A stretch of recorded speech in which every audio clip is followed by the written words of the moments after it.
खबर अब सरमत मिसाइल को लेकर है, जहां पुतिन सरमत मिसाइल को अब तैनात करेंगे। रूसी सीमा पर तैनाती के आदेश, अगले साल तक सरमत मिसाइल की तैनाती। हालांकि परमाणु हथियार ले जाने में सक्षम सरमत मिसाइल।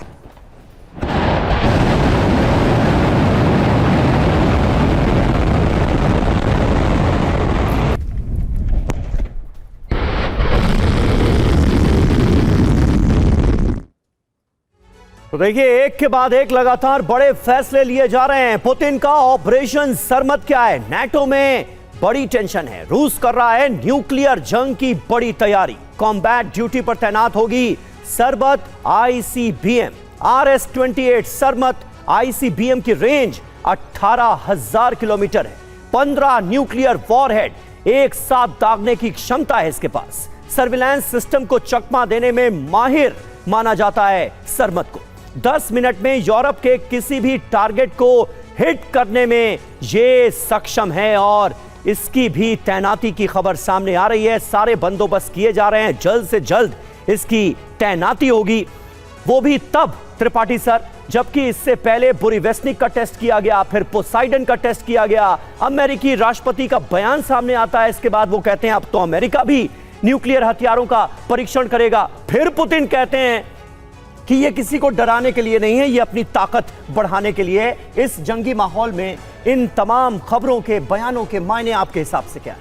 देखिए, मेरे ख्याल से समीर, पुतिन जो कह रहे हैं कि ये डराने के लिए नहीं है, ये वाकई डराने के लिए ही है। ये दोनों देश पोस्टरिंग कर रहे हैं एक दूसरे को दिखाने के लिए। देखिए, हमारे पास पावर इतनी बढ़ गई, अब हमारे पास इतनी बढ़ गई है और अब हम आपके खिलाफ ये काम कर सकते हैं। हाँ। यही एक के बाद एक ही। जब उन्होंने पोसाइडन का कहा तो उसके बाद ट्रंप ने कहा कि हम अपने न्यूक्लियर करेंगे, तैनात करेंगे। फिर अब ये कह रहे हैं सरमत करेंगे। तो ये चीज़ें जो हैं ये सिर्फ दिखाने के लिए हैं अपने कॉन्स्टिट्यूंसी को भी, अपने एडवर्सरी को भी, कि देखिए हम ताकत में कम नहीं और हम चाहें तो आपको डिस्ट्रॉय कर सकते हैं। हालांकि दोनों जानते हैं कि परमाणु हथियार का प्रयोग जो है अभी 80 साल हो गया है, तब तक तो नहीं हुआ है, लेकिन अभी भी मुश्किल है, क्योंकि कोई भी समझदार नेता जो है वो परमाणु हथियारों का प्रयोग नहीं करेगा, क्योंकि सिर्फ वो वहीं तक सीमित नहीं रहते, उसका रेडिएशन काफ़ी दूर तक जाता है। हालांकि मुझे पुतिन की समझदारी पर शक नहीं है, लेकिन ट्रंप की समझदारी पर शक है। तो इसलिए मैं ये नहीं कह सकता, लेकिन फिर भी ट्रंप के भी जो सलाहकार हैं वो मेरे ख्याल से ट्रंप को इसकी सलाह नहीं देंगे कि परमाणु हथियारों का प्रयोग किया जाए, और पुतिन तो करेंगे नहीं। तो ये बस ये दिखाने की कोशिश है कि हम आपसे कम नहीं हैं और हम जब चाहें तब आपके खिलाफ एक्शन ले सकते हैं। Understood sir. लेकिन इसी पुतिन के परमाणु पथ में आज खबर सरमत मिसाइल को लेकर है। फिलहाल इसकी ताकत जान लीजिए, क्योंकि जिस तरीके से परमाणु तैयारियां की जा रही हैं, परमाणु परीक्षण हो रहे हैं, सरमत को लेकर आज खबर है, क्योंकि ये रूस की सबसे खतरनाक आईसीबीएम है और एक साथ 15 न्यूक्लियर वॉरहेड लॉन्च कर सकती है, एक साथ कई टारगेट्स को हिट कर सकती है। वॉरहेड क्षमता है 50 मेगाटन, रेंज है 18,000 किलोमीटर। अमेरिका, यूरोप, एशिया के सभी देशों तक इसकी पहुंच है। 20 मैक इसकी रफ्तार है और अंडरग्राउंड साइलो से लॉन्च सिस्टम। बड़ी बात यही है कि एक देश को पूरी तरह तबाह करने में सक्षम सरमत मिसाइल ही आज की एक और सबसे बड़ी खबर है। मनीष, अब तमाम एक्सपर्ट्स ये कह रहे हैं कि कोई भी इसका इस्तेमाल नहीं करेगा, लेकिन अपनी परमाणु क्षमता को प्रोजेक्ट करना, वो भी आज के इस हालात में, क्या वाकई दोनों अगर अपनी मसल फ्लेक्सिंग परमाणु क्षमताओं के लिहाज से कर रहे हैं, इसका कोई असर रूस यूक्रेन वॉर फ्रंट में होने वाली बातचीत को लेकर नजर आ सकता है?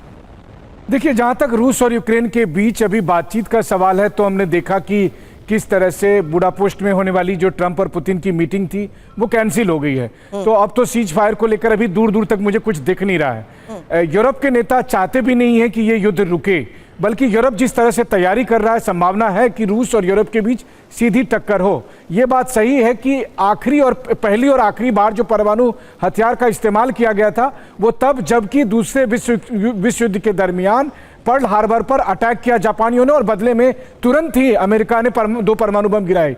लेकिन यहां मामला दूसरा है। देखिए, रूस और यूरोप के बीच जब सीधी जंग होगी तो उस वक्त किसका पलड़ा किस स्थिति में भारी पड़ेगा यह कहना मुश्किल है। रूस और यूक्रेन की जंग में तो होता यह था कि रूस आश्वस्त था कि वो हारेगा नहीं। अगर वो हारेगा नहीं तो फिर वो परमाणु हथियार का इस्तेमाल नहीं कर रहा था और यूक्रेन के पास था नहीं। लेकिन जब रूस और यूरोप की जंग होगी और मान लीजिए एक बार के लिए रूस को लगेगा कि वो हार रहा है, तो वैसी स्थिति में वो इस्तेमाल कर सकता है। वहीं यूरोप पश्चिमी मेंटालिटी के हिसाब से अगर उन्हें लगता है कि रूस को घुटने पर लाना है तो वो परमाणु हथियार का इस्तेमाल कर सकता है। बहुत गंभीर हालत है, खासकर तब जब कोई चेकिंग नहीं हो रही है।